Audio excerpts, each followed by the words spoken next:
Hi friends, आज हम समझेंगे चैप्टर सर्किल से थ्योरम 10.3। चैप्टर सर्किल क्लास 9 में थ्योरम 10.3 थ्योरम है the perpendicular from the centre of a circle to a code bisects the code. इसका कहने का मतलब है कि जब आप एक परपेंडिकुलर ड्रॉ करते हैं सेंटर से जो कि पास होते हुए जाता है किसी कोड पे, तो वो उस कोड को बाइसेक्ट करेगा।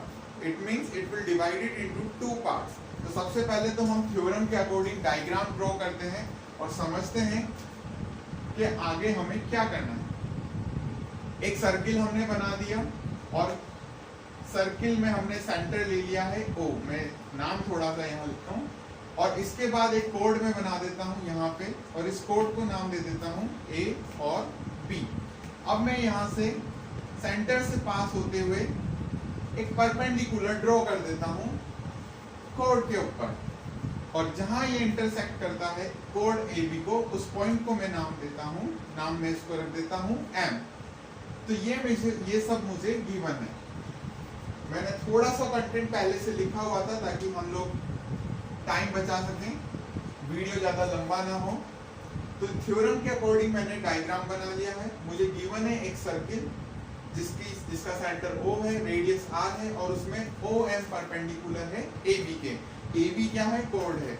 एक ऐसी लाइन जो कि सर्किल के दोनों पॉइंट्स को, दोनों साइड, दोनों एंड पॉइंट्स को टच करती हो, उस लाइन को ही हम कोड बोलते हैं। और इस कोड पे परपेंडिकुलर बन रहा है OM। तो इतना सब मुझे गिवन है। अब मुझे प्रूफ जो करना है इसके अंदर, it is saying that it bisects the code. ये कोड को बाइसेक्ट करता है। बाइसेक्ट मतलब AM जो है बराबर होगा MB के, यानी एक मेरे पास पूरी कोड थी AB। जब मैं इस परपेंडिकुलर सेंटर से, अच्छा कीवर्ड क्या है? सेंटर से आना चाहिए।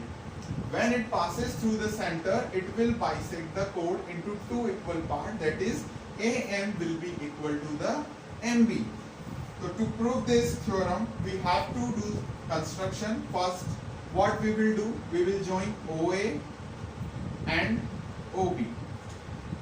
तो ये कंस्ट्रक्शन हमें मेंशन करना पड़ेगा कि हमने क्या किया है। हमने किया है जॉइन OA and OB। हमने OA को और OB को ज्वाइन किया है। जैसे ही ज्वाइन किया मेरे सामने पूरी पिक्चर क्लियर हो चुकी है। अगर आप ध्यान से देखें, हमारे पास में दो ट्राइंगल बन के आ गए हैं, OMA एंड OMB। अब जब दो ट्राइंगल मेरे पास में आ गए हैं तो मैं क्या कर सकता हूँ?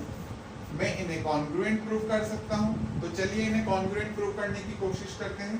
तो यहाँ से हमारा प्रूफ स्टार्ट हुआ। In triangle OMA and triangle OMB, ये ट्राइंगल हमें मिला है। अब हम कोशिश करते हैं इन्हें कॉन्ग्रुएंट प्रूव करने के लिए। और हमें अगर ध्यान है तो किसी भी दो ट्राइंगल को कॉन्ग्रुएंट प्रूव करने के लिए हमें तीन चीजें चाहिए होती है। तो सबसे पहले हमने देखा OMA OMB, ये दो एंगल हैं। ये वाला एंगल इस वाले ट्राइंगल में है और ये वाला इसमें है, और दोनों ही कितने हैं? 90 डिग्री। तो दोनों दो सिमिलैरिटी मिल गई मुझे। मैं लिखता हूँ एंगल OMA बराबर है एंगल OMB के, और यहाँ लिखते हैं ईच एंगल 90 डिग्री।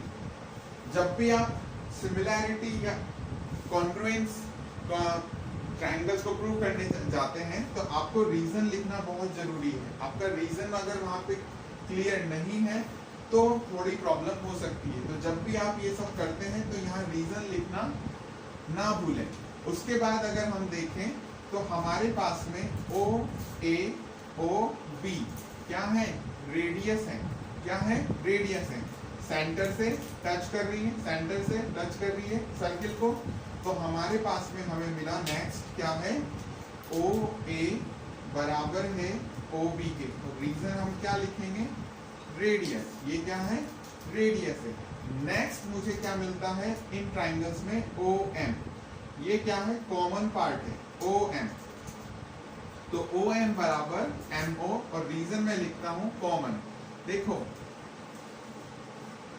OM जो है इस ट्राइंगल का भी पार्ट है और OM जो है इस ट्राइंगल का भी पार्ट है। तो जब दोनों में ही सेम लाइन है तो ऑब्वियसली वो इक्वल ही होगी।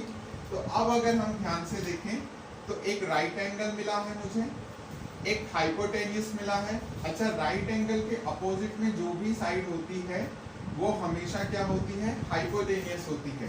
तो हमारे पास में एक प्रॉपर्टी होती है right angle, hypotenuse and side, जिसे हम शॉर्ट में RHS बोलते हैं, राइट एंगल हाइपोटेनियस साइड। तो मुझे राइट एंगल मिला है, हाइपोटेनियस मिला है और एक साइड मिली है। जरूरी नहीं है कि वो साइड हमेशा कॉमन हो, वो कोई सी भी साइड हो सकती थी, वो ये भी हो सकती थी, ये भी हो सकती थी किसी दूसरे क्वेश्चन में। यहाँ पे हमारे पास में ये कॉमन आर्म इक्वल है तो हमने ये वाली साइड को लिया हुआ है। तो यहाँ हम लिखेंगे by RHS triangle OMA congruent है ट्राइंगल OMP के। और जब दो ट्राइंगल कॉन्ग्रुएंट हो जाते हैं तो हमें पता है उनके कॉरस्पॉन्डिंग पार्ट्स भी इक्वल होते हैं।